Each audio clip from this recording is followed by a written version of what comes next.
I think the scientist is as nervous as I am because they feel like they're stepping outside of their field, or someone from outside of their field is stepping into their field. And often it involves me pointing a camera at them, and they're like, well, why is my, what I do in the lab or what I do in field work, why is this suddenly interesting?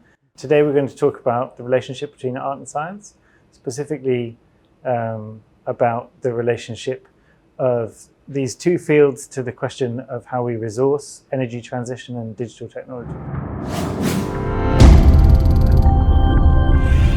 Art can communicate in a lot of different ways. I think often there's a sense that art communicates in a very emotional way or a very expressive way. Actually, my work, I'm really not interested in that. I'm interested in communicating in quite a concrete way, similar to the sciences. And I guess that's why I've ended up working with scientists. It's just that the way that I phrase questions is maybe different to the way that the scientists would phrase the question or would think about the question. So it's like a different way of conceiving of similar questions. And I think that's why I've ended up working here with Arjan. Okay, can you explain a little bit how you work with the concepts? How do you work with art? Yeah, of course. So a lot of my work takes a kind of documentary form or begins from a documentary form. So I spend time working with scientists, with engineers, with people working in the field to explore the relationship between technology and landscape.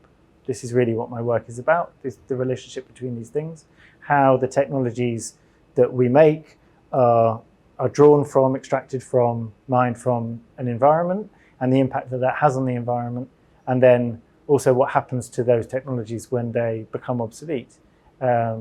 So in thinking about those concepts and in communicating those concepts, I'm really trying to discuss that with a lot of different people in different fields, and then kind of synthesize some kind of argument or some kind of points about that, which I usually make into video work.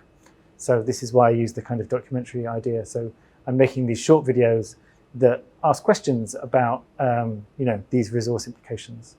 Okay. What do the scientists, how do the scientists feel about that once they see the finished product? So, I mean, usually they're very interested in the finished product. Sometimes often at the beginning of these sorts of collaborations, I think the scientist is as nervous as I am because they feel like they're stepping outside of their field, or someone from outside of their field is stepping into their field. And often it involves me pointing a camera at them, and they're like, well, why is my, what I do in the lab or what I do in field work, why is this suddenly interesting? Or they feel like, this is like a news item.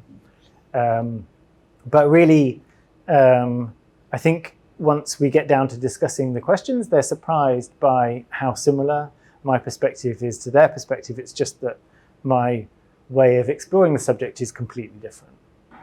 And how do you feel that the general public receives this kind of art? I guess that's difficult to tell. I think probably most of my audience is like relatively specialist, like they understand the art world, or they understand art's way of communicating. And also, I guess some of my audience is like academics who are interested in the fields from a lot of different fields, from the humanities, from media studies.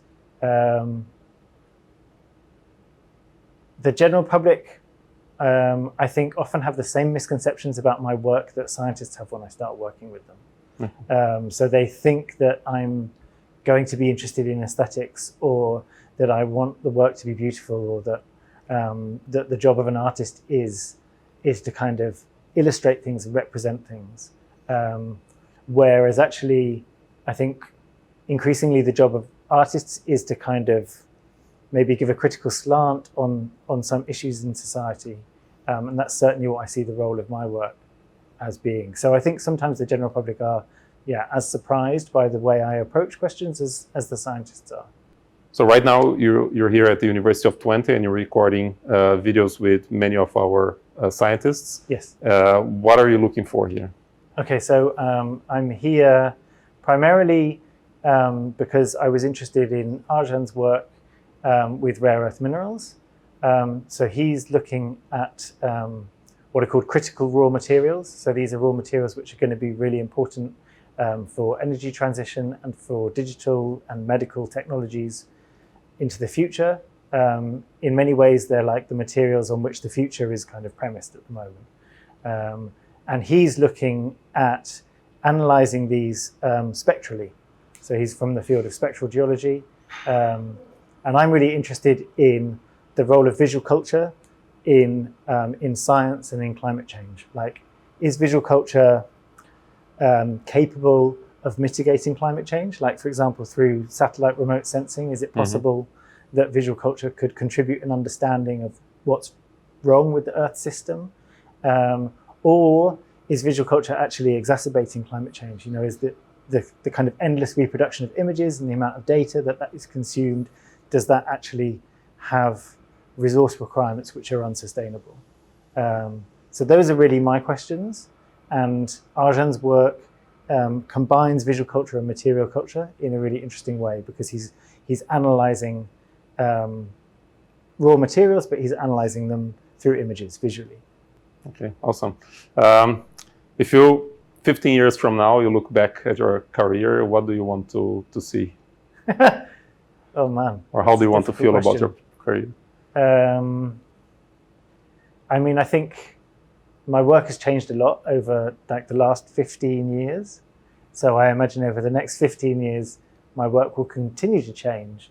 And I guess the work that I'm doing is really trying to question things in the current moment, like this question of energy transition, how we move from being a fossil fuel economy to being a circular economy, is something that I'm quite heavily invested in at the moment. And it would be interesting to see how that shifted over the next 15 years. I mean, I hope that the work that I do as an artist and as an academic can, I guess, do more than just raise awareness of those issues, because there's kind of already a societal awareness, but kind of really press the urgency of those issues. And I hope that in the next 15 years, we're in a more optimistic place than I feel we are at the moment with regard to the climate. Although it seems like progress is slow, but I'm kind of, I'm hoping that my work can be some kind of agent of change in that shift. Wonderful.